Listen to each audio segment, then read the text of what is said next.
Since the foundation of this state, no government has succeeded in reviving Irish as an everyday living language. A Department of Education report in 2013 highlighted huge deficiencies in the teaching of Irish in our primary schools.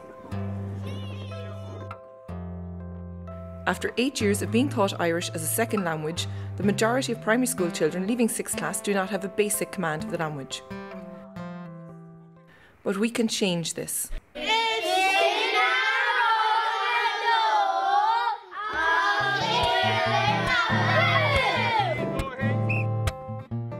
Múnan se rang cahar láthraach agus múnam Tumoideachas trí bhean na Gaelna.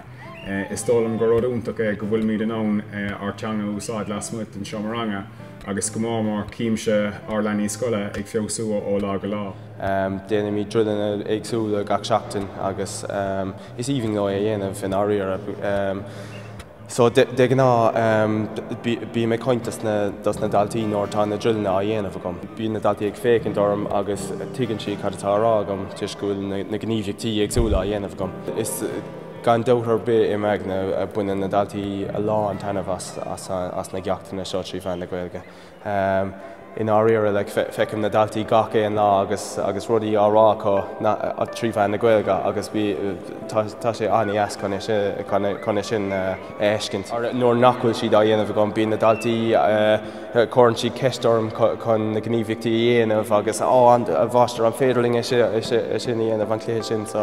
Buineann siad tainmh gan dóthar bit. Cúpla bhí ó hin nóair thosníos leis an tionscnamh seo ní rá ar leanaí an ann an teanga thuiscint nó í úsáid lasmuid an seomáranga.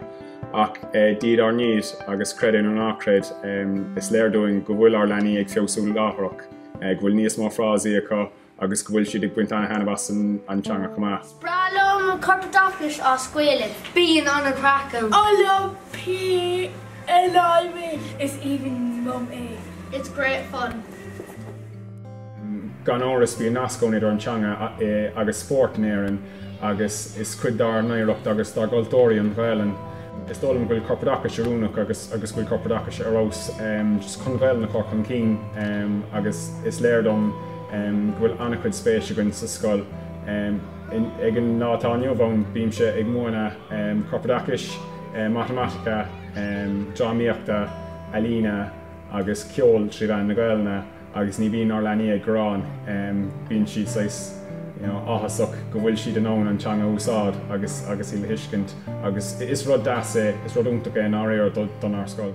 Tar éis tamil bhí sé léirdúing in Scoil Padre Pio go raibh spéis ag na leanaí sa teanga agus chuirmar an steall na Gaeilne chun cín timpeall na scoile agus ar an látáinniu bhain cuirmíd ceach na Gaeilne sa bhreis ar siúl in iad scoile chun freasta léir na leanaí a bhfuil spéis cos sa teanga. So is dólam go raibh úntaach sin. Immersion Education is international best practice in acquiring any new language. Join our campaign. Save our language.